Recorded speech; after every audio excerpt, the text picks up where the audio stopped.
pecados. Nós vamos usar essa escritura, você pode abrir lá em Lucas 7, 36 a 50. E a mensagem, a boa notícia do Evangelho é que Jesus veio para perdoar pecados, né? Então, semana passada comemoramos a Páscoa, foi falado do Cordeiro Pascal, e tudo isso existe porque o plano de Deus sempre foi que o Filho dele viesse para não só tirar você da condição de pecador, mas para te dar liberdade. É um movimento, né? Assim como o povo de Israel não só recebeu a liberdade da escravidão dos egípcios, eles também receberam uma vida nova, né? Então é uma caminhada toda com Deus. E essa escritura, ela fala muito sobre isso. É muito importante você entender que perdão dos pecados é o início de uma caminhada com Deus. Ninguém consegue chegar diante de Deus sem pecados. Então por isso que é tão importante você ter esse discernimento. Vamos então ver essa passagem em Lucas 7, 36 a 50. E depois eu vou dar algumas explicações sobre o contexto, para que a gente possa entender melhor. Então vamos lá. Convidado por um dos fariseus para jantar, Jesus foi à casa dele e reclinou-se à mesa. Ao saber que Jesus estava comendo na casa do fariseu, está em Lucas 7, versículo 36 a 50, tá? Certa mulher daquela cidade, uma pecadora, trouxe um frasco de alabastro com perfume e se colocou atrás de Jesus, a seus pés. Chorando, começou a molhar-lhe os pés com suas lágrimas. Depois os enxugou com seus cabelos, beijou-os e os ungiu com perfume. Ao ver isso, o fariseu que havia convidado disse a si mesmo: se este homem fosse profeta, saberia que quem nele está tocando e que tipo de mulher ela é, uma pecadora. Então ele disse a Jesus: Simão, tenho algo a lhe dizer. Diz-me, mestre, disse ele. 2 homens deviam a certo credor. Um lhe devia 500 denários e outro 50. Nenhum dos dois tinha como lhe pagar, por isso perdoou a dívida a ambos. Qual deles o amará mais? Simão respondeu: suponho que aquele a quem foi perdoado a maior dívida. Você julgou bem, disse Jesus. Em seguida virou-se para a mulher e disse a Simão: vê esta mulher? Entrei em sua casa, mas você não me deu água para lavar os pés. Ela, porém, molhou os meus pés com as suas lágrimas e os enxugou com seus cabelos. Você não me saudou com um beijo, mas esta mulher, desde que entrei aqui, não parou de beijar os meus pés. Você não ungiu a minha cabeça com óleo, mas ela derramou perfume nos meus pés. Portanto, eu lhe digo: os muitos pecados dela lhe foram perdoados, pois ela amou muito. Mas aquele a quem pouco foi perdoado, pouco ama. Então Jesus disse a ela: seus pecados estão perdoados. Os outros convidados começaram a perguntar: quem é este que até perdoa pecados? Jesus disse à mulher: sua fé a salvou, vá em paz. Então, se você observar essa parábola, essa passagem, ela vai ter uma micro parábola no meio, né? Então Jesus ele é convidado para um jantar. Só que a gente acha estranho, né? Que jantar é esse que se reclina na mesa. Imagina alguém te convida, você convida alguém para ir na sua casa e o sujeito já quase dorme na sua mesa, né? Mas não sei se vocês conseguem ver a imagem, está um pouco claro. O jantar naquela época eram debates. Eu já dei uma aula sobre isso muito tempo atrás, expliquei todos os detalhes, né? Mas quando alguém convidava alguém para um jantar, ele era mais no sentido de um debate. Então eles se reclinavam na mesa, né, ficavam tipo deitados, e haviam pessoas para ouvir. Isso explica por que aquela mulher, imagina ele está jantando, de repente entra alguém na sua casa. Não é assim, né? Então explica por que tinham pessoas lá com acesso. E havia um costume assim, como eles andavam de sandálias. Eu tenho um filho adolescente, eu sei. Quando começa a andar muito de chinelo, vai para a rua, por exemplo, como que volta os pés deles? Você que é pai de adolescente? Preto, né? E aí ele quer pôr o pé onde? No sofá, limpinho, não é isso? O que você fala? Vai lavar esse pé, menino? Que é isso? Eu estou falando um pouco da minha vida. Assim era quando eu era adolescente, também assim acontece comigo. Então olha o que acontece. naquele tempo não havia asfalto, então o pessoal andava muito de sandália, como ficavam os pés sujos. Então tinha um servo que tinha que lavar o pé, né? Lavava o pé para ele poder se reclinar na mesa, porque é muito desagradável. Você vai comer com o pé sujo, aqueles pés pretos assim, né? Sujando a mesa do sujeito, o sofá, o cama, não sei. E quando você queria dar muita honra ao convidado, você o beijava, você dava um tratamento especial. Quer dizer, ó, essa pessoa aqui para o debate, ela é bem querida. Então, esse fariseu, ele convida, e ele tem um certo respeito por Jesus, porque você não vai convidar para um debate alguém que você não considera, né? Ele fala, ele chama Jesus de mestre, ele entende que Jesus é um deles, né? Não, ele também é mestre, pensa diferente, vamos ouvir as ideias dele, mas ele trata um pouquinho assim com um desdém, né? É mestre, mas sei lá. Então aquela mulher que já conhece a Jesus, que já tem um discernimento quem ele é, o que ela faz? Quando ela percebe que ele não é recebido assim, com um beijo, com os pés são lavados, ela vai e faz. Então ela começa a dar honra a Cristo, né? Então aí entra a parábola. Então esse é o contexto dessa parábola. E aí Jesus, ele começa a falar, né? Olha, haviam dois devedores, né? Um devia X, outro devia 10 vezes X. Perdoa-se dos dois. Os dois não tinham como pagar essa dívida. Quem vai ficar mais agradecido, né? Aí o fariseu fala, claro, né? Quem foi perdoado mais. Então, no meio de tudo isso, por que Jesus entrou com essa parábola? Ele queria ensinar um pouco a esse fariseu. O que ele fala? Ele começa a usar o exemplo da mulher. Até aí tudo bem. Mas aí o fariseu, ele solta o pensamento. O que ele fala no versículo 39? Ao ver isso, o fariseu que havia convidado disse a si mesmo: se este homem fosse profeta, saberia quem nele está tocando e que tipo de mulher ela é, uma pecadora. Então assim, você acha que faz sentido esse pensamento desse fariseu? Faz algum sentido? Claro que faz. Olha essa escritura aqui, ó. Salmo 1, todo mundo lê e gosta, né? Como é feliz aquele que não segue o conselho dos ímpios, não imita a conduta dos pecadores, nem se assenta na roda dos zombadores. Então alguém como o fariseu, porque às vezes a gente lê a escritura e a gente pensa, por que o cara lançou isso? Será que ele era preconceituoso? Por que rondava na cabeça das pessoas? E quando você entra na cabeça do fariseu, ele tem esse conceito. Não, aquele que anda, porque Jesus ele era acusado disso, de andar com os zombadores, né? Com os beberrão. Jesus era chamado de comilão e beberrão, e ele andava com essas pessoas. Então na mente do fariseu era assim: ué, quem anda com esse tipo de gente é igual a eles. Faz sentido isso? Sim ou não? Faz. Imagina você ver assim, você que está nos visitando, né? Você começa a olhar para ele e falar: ué, eu conheço aquele cara que está falando. Ontem ele estava lá no boteco, bêbado, lá dançando, né? Dando show, xingando palavrão. Agora ele está lá falando de Deus. Peraí, tem alguma coisa errada. Isso acontece? Demais. Quantas vezes você vê alguém que se diz cristão e tem uma vida dupla, não é? Na igreja está lá, bonitinho, né? Quantos de nós aqui hoje estamos nessa condição, tudo bonitinho, botando uma roupa legal, perfuminho, mas tivemos uma semana totalmente longe de Deus, cobiçando, mentindo, brigando, né? Nós somos casados, né? Chega aqui, pega na mãozinha da esposa, e olha e fala: nossa, que harmonia. Mas como foi a nossa semana?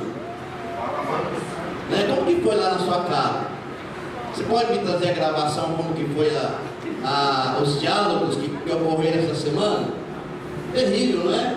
Então, essa coisa acontece de você começar. E outra, alguns começam a andar com pessoas assim e começam a ter comportamento dessas pessoas.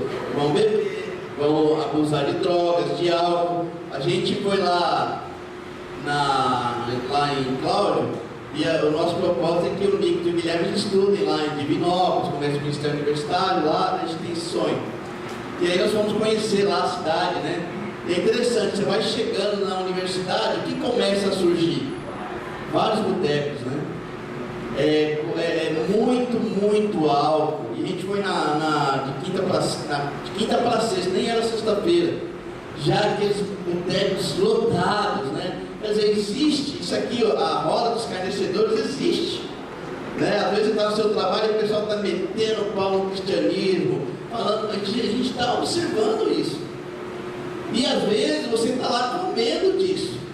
Você está lá ouvindo, participando, quando você menos espera, você já faz parte. E aí vinha isso na mente dos fariseus. Olha, eu vou te falar uma coisa. Como é comum viver assim. Só que Jesus tinha algo diferente. Quando Jesus estava com essas pessoas, ele se contaminava junto com elas? Não, ele era um fator de purificação. Ele era aquele que causava transformação. Isso o fariseu não entendia. Porque ele sabe, o próprio fariseu sabe, se eu começar a andar com gente assim, eu vou me tornar como eles. Só que com Jesus não era assim. Conforme ele andava com os pecadores, o que acontecia? Os pecadores eram transformados. Eles eram purificados, não Jesus. Então Jesus era muito mais do que simplesmente um mestre. Ele era um profeta, ele era Deus, e é Deus. E eu penso assim, você e eu, né, que se diz cristão, como nós somos quando nós estamos na roda dos escarnecedores, na roda daqueles que zombam. Nós somos mais um, nós somos agente duplo, né? É uma coisa aqui, outra coisa ali, ou nós somos o que somos. Você é o que é em casa, no dia a dia. Aqui a gente entende que é um ambiente onde precisamos ter respeito, onde precisamos controlando o nosso comportamento. Mas como é no dia a dia? E Jesus era aquele homem que ele ia no dia a dia. Ele estava lá no debate, mas o dele era andar com as pessoas e purificar e trazer uma mensagem de transformação. E essa é a mensagem do Evangelho. Sabe, talvez você que nos visita hoje, você tem uma vida que não condiz com o Evangelho. E você precisa andar com Deus, não para se sentir mal, mas para buscar o perdão dos pecados, para buscar a transformação, para entender que purificação é essa que Jesus está oferecendo. E aí continua, né? E se você observar o capítulo 7, mas depois da sua casa, o capítulo 7 inteiro, voltando àquela passagem, sabe o que você vai ver? Que a fama de Jesus era grande. Por exemplo, ele havia acabado de ressuscitar um morto. Imagina se fosse anunciado assim: hoje estará conosco um homem que ressuscita mortos. Você acha que não ia ter fila lá para ver? Como? Não, eu conheço o cara que morreu eu conheço. Esse Jesus ressuscitou. E tinha uma coisa interessante também. Se você pega a lei do Antigo Testamento, Levítico 5, por exemplo, se você toca em um morto, o que acontece com você? Você é considerado impuro. Mas olha como Jesus é genial. Quando ele toca no morto, o que acontece? O morto vive. Então assim, o contato com Cristo é transformador. Se você falar para mim, eu tive contato com Cristo, eu me converti, a sua vida tem que estar transformada, não existe outro caminho. E se você acha que você teve esse contato e Cristo te tocou e você continua morto, tem alguma coisa errada. Porque a mensagem do Evangelho é aquele que veio tirar os pecados, ele traz vida. E você precisa pensar nisso: eu tenho vida? Ou a minha vida é igual ao que era antes? Então, essa experiência religiosa, esse fariseu está tendo. Ele está ali conversando com Jesus. Olha, Jesus está aqui, nós estamos discutindo, mas eu não sei se ele foi transformado. Eu não sei. O que essa passagem não quer explicar, isso é muito importante. Porque você começa a ver lá na parábola, Jesus ele fala sobre, ele pergunta para o fariseu, olha, ele põe o exemplo de alguém que é muito perdoado, e outro que é pouco perdoado, não é? Quem vai ser mais agradecido? Na lógica humana, qual que é? Imagina você, alguém que nasce na igreja, que o papai e a mamãe lá ensina as escrituras, que vem domingo, que tem uma certa moral, que aprende os bons costumes, e que tem ali uma conduta legal. E aí, essa pessoa tem um encontro com Cristo. Aí você já imagina uma outra, nunca se importou com Deus, está nem nem aí para a Escritura, mas aí ele tem um encontro com Cristo, só que essa pessoa é bandido, assassino, degolador, traficante. E ela encontra o perdão e ela é transformada. Na lógica humana, você começa a olhar quem dos dois vão ser mais agradecidos. Quem geralmente é mais agradecido pelo que você vê? É o cara que degolou a cabeça, né? O pior, né? O pior da turma. Então esse pensamento ele é comum para a gente. E acontece, eu vejo assim que alguns que crescem na igreja têm dificuldade. Mas será que eu conheci o mundo suficiente? Mas será? Como será o mundo? E aquele que chuchou o pé na jaca, né? Quando ele tem contato com o divino, com Cristo, com o Evangelho, ele é cheio de gratidão. Aí a gente começa a pensar, então o negócio é o seguinte: enfiemos o pé na jaca. Essa é a mensagem que Jesus quis passar? Não é. Se você observar essa escritura, e olha, eu vou te falar aqui, por que não é? Olha o que Paulo fala em Romanos 3, 23. Vou dar tempo para você abrir e acompanhar aqui. Olha só. Pois todos pecaram e estão destituídos da glória de Deus. Então, se você acha que você é um bonzinho, que você talvez deveria provar mais do mundo para entender o perdão, você está errado. E Jesus é tão genial nessa parábola que ele pega aquele fariseu que se julga, não, eu estou no nível melhor aqui e tal, aquela é pecadora. E ele joga o fariseu dentro da passagem. Ele fala, tinha dois. Quem você acha que é o que Jesus estava falando? Um pecou demais, o outro acha que pecou menos. Quem que ele está falando? O fariseu. Ele pega então tanto a mulher pecadora e o fariseu e coloca no mesmo nível. E fala, olha, os dois não tinham como pagar. Não tinham como pagar. Os dois são pecadores. Sabe, se você é uma pessoa que cresceu na igreja e tem desenvolvido esse pensamento, eu digo assim, como seria você tão pecador como qualquer outro? Meu irmão, se você tem filho na igreja e fala, não, meu filho peca pouco, precisa pecar mais, você está redondamente enganado. Seu filho é tão merecedor do inferno como qualquer outro. Ele precisa do perdão de Cristo como qualquer outro. E Jesus desmonta isso nessa parábola. Eu lembro que, quando eu estava estudando a Bíblia, alguém me perguntou assim, quantas vezes você precisa matar para ser um assassino? Quantas vezes? Matou uma vez, você é um assassino. Quantas vezes você precisa pecar para ser um pecador? Uma vez. Então, diante de Deus, ele não espere que no dia do julgamento, Deus vai ter uma régua de pecados. Quem pecou mais, vem para cá. Quem pecou menos, vem para lá. Mas o que Jesus está falando, é que quando você entende a sua iniquidade, o tamanho do seu pecado, você é mais grato. Enquanto você andar achando que você é bonzinho, que você é uma pessoa bacana, o perdão de Cristo não vai ter valor algum. Eu vou no automático, porque eu sou tão legal, que eu vou direto para o céu. Você já foi em velório, não foi? Você já viu alguém falando mal de um defunto? Todo defunto é maravilhoso. Bom pai, bom trabalhador, bom esposo, boa esposa, trabalhador, amigo, gente boa. Eu lembro uma vez que eu tinha uma professora de inglês que era o cão chupando manga. Sabe que a professora ruim? O que você acha que a gente falava no intervalo? Tomara que ela morra. E um dia ela morreu. Acidente de carro. E eu lembro que foi aquela semana terrível que todo mundo desejou a morte daquela mulher e ela morreu. No velório dela, estava aquela música Ao Mestre com Carinho, né? Todo mundo cantando Ao Mestre com Carinho, choradeiro. E eu lembro de duas meninas específicas, né? Essas duas meninas, elas odiavam a professora. Falavam mal, aquelas que incendiavam. E ela estava lá no caixão chorando, assim, passando a mão no defunto, cantando a música. Meu Deus, o que aconteceu aqui? Nós temos essa tendência de querer amenizar. Eu estava falando, vocês me conhecem, eu cresci numa periferia, lá de São Paulo, Capão Redondo. E eu fiz a besteira de falar, saiu documentário sobre Capão Redondo, fiquei tudo animado, né? Assistam lá, gente, quer falar da minha terra.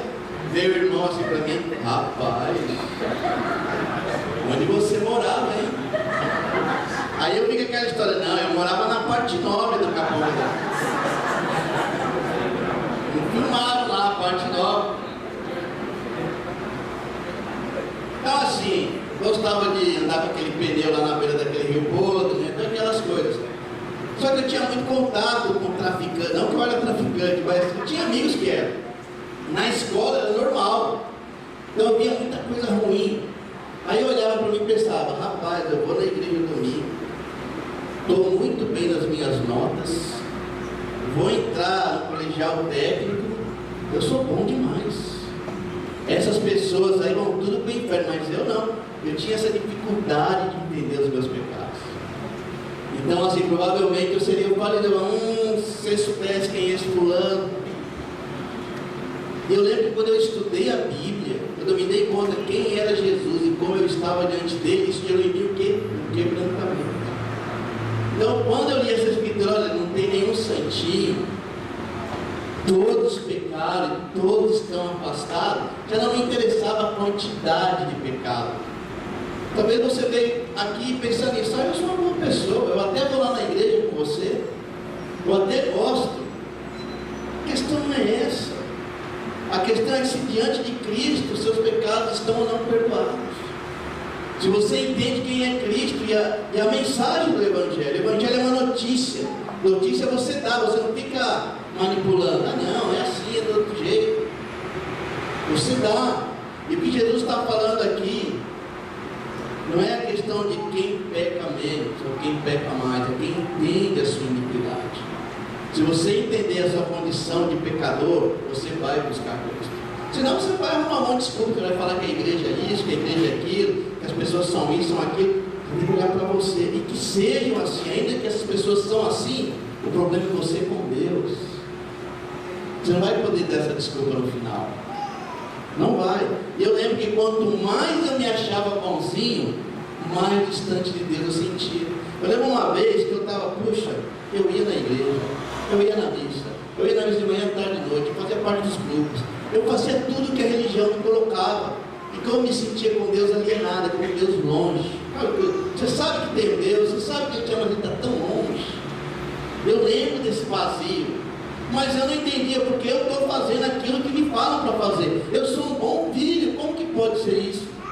Mas quando eu entendi o Evangelho, que eu era aquele que devia algo e eu não podia pagar, aí a minha vida se transformou. Como você está hoje? Você é quem nessa parábola? Jesus foi tão genial. Olha essa escritura aqui. Olha essa escritura.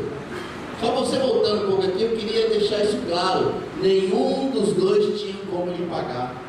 Foi aí que Jesus junta o fariseu e aquela mulher. Isaías 64:6 fala o seguinte: somos como o impuro, todos os nossos atos de justiça são como trapo imundo, murchamos como folhas, e como vento, as nossas iniquidades nos levam para longe. Olha o que Isaías já estava falando. Provavelmente a questão aí era, eu tenho atos de justiça, eu faço boas coisas. Sabe o que Isaías fala? Olha, diante de Deus, ninguém vai poder falar, não, eu mereço porque eu sou justo, porque ninguém é justo. O seu ato mais nobre para Deus é como um trapo imundo. Isso é forte. E olha aqui, essa tradução trapo imundo está amenizada, tá? É pior que isso. O original fala um pano sujo com menstruação. Para você ver o que o profeta quis falar, olha, não ache que você é a pessoa mais linda desse mundo. E às vezes eu sinto assim que quando a gente não está conectado com Deus, a gente tenta ser pessoas, nós buscamos ser pessoas boas, aí abraçamos causas, e aí queremos fazer o bem, queremos defender isso, aquilo, ótimo, mas isso não dá salvação a ninguém. Como Israel tentou seguir as leis, não conseguiu. Se você tenta se purificar a si mesmo, você não vai conseguir. Porque você é aquele que não consegue pagar a sua dívida. Não tem jeito, você pode se esforçar, você pode reclamar, você precisa ser perdoado. No senso comum, a gente pensa assim: quem peca mais, está mais perdido que eu. Mas diante de Deus isso não funciona. Essa passagem também, essa palavra, tem dois elementos importantes. Primeiro, que eu já falei aqui, o pecado existe. Se o pecado existe, a ofensa contra Deus existe. A dívida contra Deus também existe. Então eu quero ajudá-lo a entender: você é um pecador. Você ofende a Deus por seus pecados. Você agride. Você quebra a lei. Isso existe. Isso é fato. Então no Evangelho é o seguinte: se você não entende a sua separação de Deus, o Evangelho não é para você. Porque quem é Cristo? Falei logo no começo, ele é o quê? O Cordeiro que faz o quê? Que tira o pecado do mundo. Mas se você não é pecador, você está fora disso. Você não precisa de um Cordeiro. Se você acredita que você vai vir, aí você sofre nessa vida para pagar a vida anterior, você não precisa de um Cordeiro. Você não precisa de Jesus. Você mesmo está assim. Será que isso é o que a Bíblia defende? Se você acha que vive na igreja vai te fazer mais merecedor do céu, você está errado. Todos nós precisamos desse Cordeiro. Então, não existe evangelho sem reconhecimento de que somos pecadores. Essa é a primeira coisa que a gente pode aprender aqui. E é interessante como que Deus é conhecido. Como que o amor de Deus é conhecido. Você sabe? Porque a Bíblia fala: Deus amou tanto o mundo que enviou Jesus. Enviou Jesus para quê? Para ser um bom exemplo a ser seguido? Qual foi o propósito de Deus enviar Jesus ao mundo? Morrer por nossos pecados. Então o mundo conhece a Deus por meio do perdão.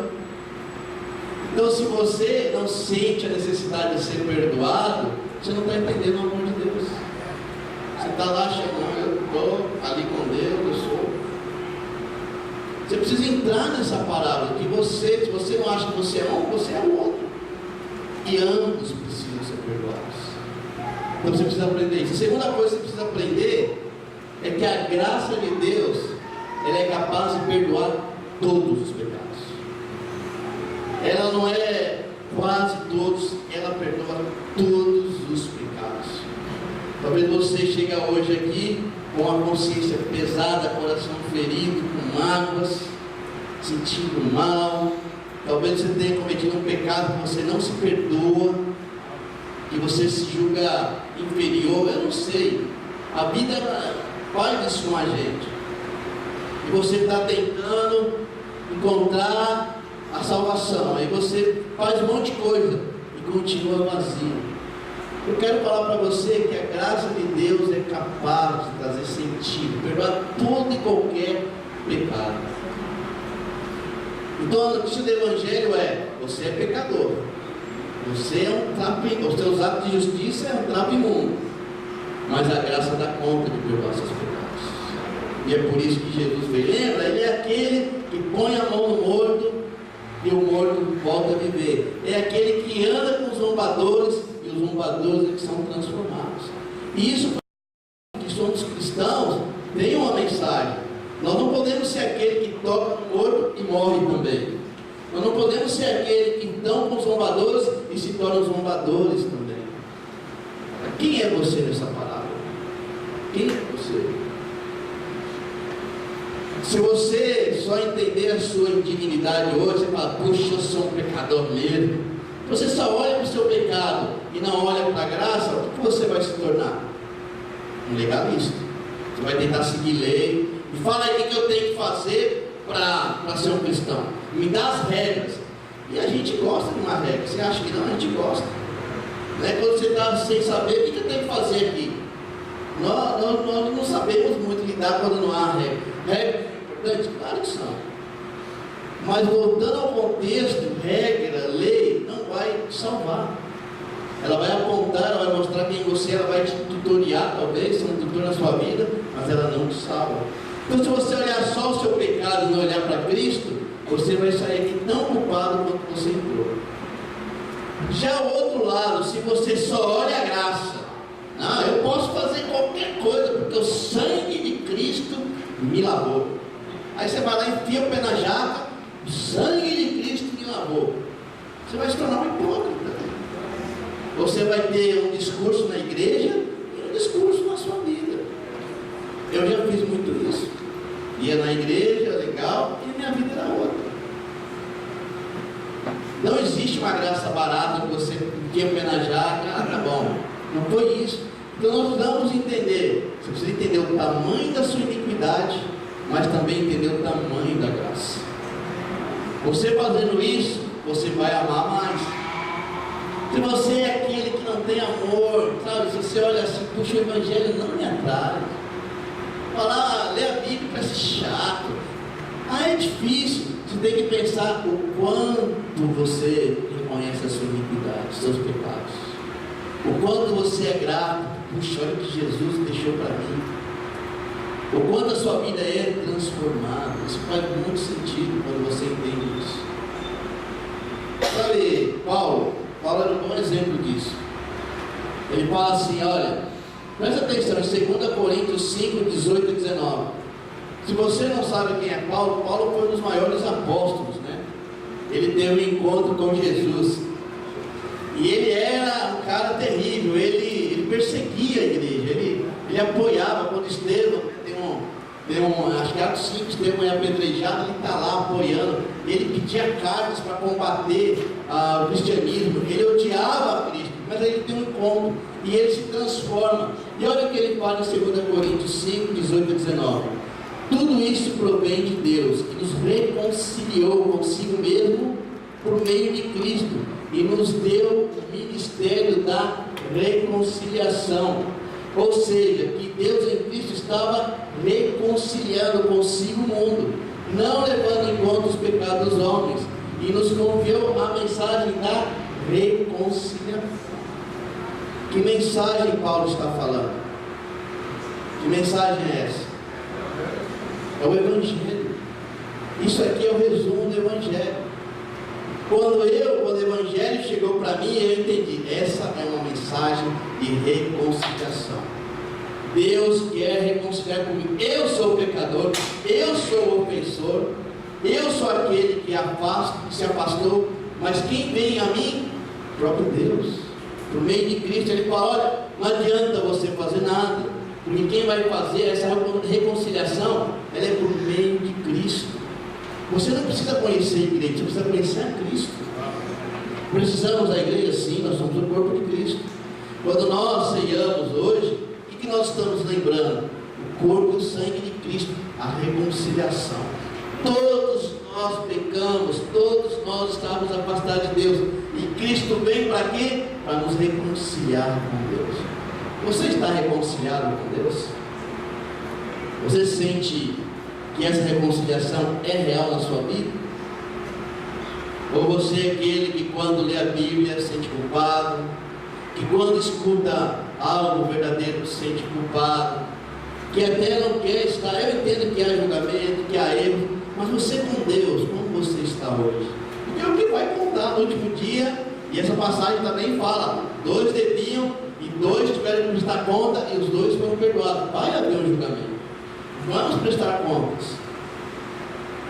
E se você não entende o que é perdão, você vai chegar lá e falar, e aí, você está me entendendo? Não, vamos acertar a cara, você não entendeu o Evangelho, tarde demais. Quem é você nessa palavra? Você está reconciliado com Deus? Olha como Paulo fala, reconciliação, reconciliou, reconciliando, reconciliação. Será que não tem um apelo aí para que você se reconcilie com Deus? Sabe, eu quero chamar você a fazer essa análise. Você está ou não reconciliado com Deus? Porque quando você não está reconciliado com alguém, você vai começar a se afastar dessa pessoa, não é assim? Você está numa briga lá, briga com o parente, sei lá. E aí a tendência é o quê? Ficar amiguinho? É dar um abraço no Natal? É óbvio. E tudo que aquela pessoa fizer, você não gosta dela. E aí Deus, Cristo, o Evangelho se torna algo que você vai, ó, porque você não está reconciliado. Você está reconciliado com Deus? E Paulo, ele continua, porque ele entende essa noção dele. Olha o que ele fala em 1 Timóteo 1,16, para que você entenda mais. Por isso mesmo alcancei misericórdia, para em mim, pior dos pecadores, Cristo Jesus demonstrasse toda a grandeza da sua paciência, usando-me como um exemplo para aqueles que nele haveriam de crer para a vida eterna. Paulo, ele está aqui, digamos, no auge do relacionamento dele com Cristo. Então ele está lá, ele tem uma comunhão com Cristo. E é interessante, quanto mais ele caminha com Cristo, como ele se sente? Pior dos pecadores. Só que esse não é um andar de culpa. Ele entende, olha, eu era o pior e eu fui alcançado pela misericórdia. Eu não quero que você sinta o pior, eu quero que você entenda que você é o pior, mas que você precisa alcançar essa misericórdia. Ela é disponível. Quanto mais eu conheço o Evangelho, mais eu me dou conta da minha natureza pecaminosa. E aí a gente fica mal, mas eu penso, puxa, eu preciso de Deus para mudar isso aqui, porque eu não dou conta. E talvez você tenha vindo aqui com esse sentimento, será que eu vou dar conta? Será que eu vou aprender algo que vai me transformar? Olha, você precisa encontrar com Cristo, entender a sua iniquidade, mas também entender o tamanho da graça. Quem é você nessa palavra? Eu queria terminar com Efésios 2, que você acompanha comigo aí na Bíblia. Se você não tem, acompanha com alguém do lado.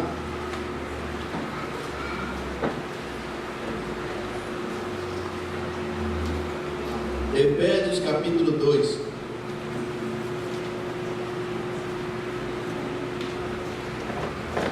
Versículo 13 a 18, fala assim: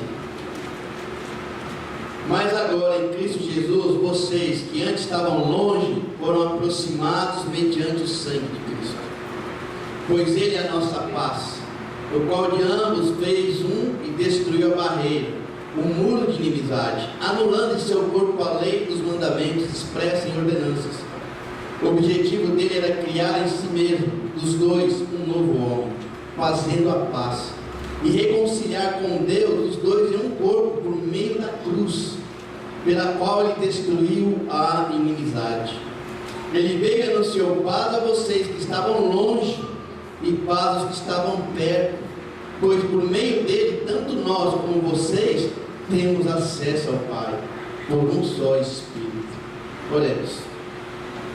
Deus, possamos entender, assim como aquela mulher que foi perdoada, que teve esse encontro com Cristo do Evangelho, e recebeu essa notícia que a fé dela a salvou e que todos os pecados dela foram perdoados. Eu sei que ela saiu de lá justificada, em paz, reconciliada com o Senhor. Pai, eu sei também que muitos daqui, ou poucos, eu não sei a quantidade, mas o Senhor sabe, precisam dessa reconciliação com o Senhor. A minha oração é que o Teu Espírito possa convencê-los, que através da palavra do Senhor as pessoas entendam a mensagem do Evangelho, tanto nossos amigos que nos visitam, como membros dessa igreja, que a grande questão não fique em torno do que fazemos ou o bom que somos, mas sim, Pai, na Tua misericórdia. Obrigado porque o Evangelho é uma mensagem de reconciliação.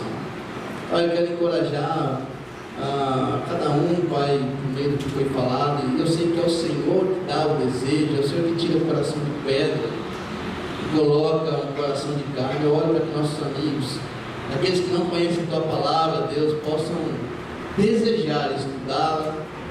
Pai, eu oro para que aqueles da nossa igreja também possam oferecer a mensagem como ela é, não como a gente pensa ou gostaria que fosse, mas como ela é.